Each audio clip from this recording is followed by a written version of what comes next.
The article is written by Niharika Lal, very beautifully written. It says,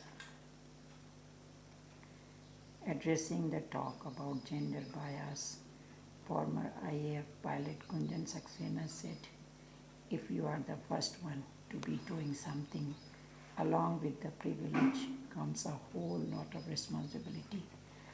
During my initial days in the IAF, I had the support of my fellow officers, my supervisors, and commanding officers who helped me during the difficult times.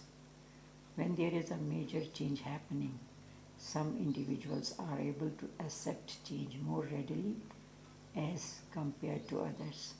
So, what is really of consequence here is that even though it did take time for some to change, that change did occur.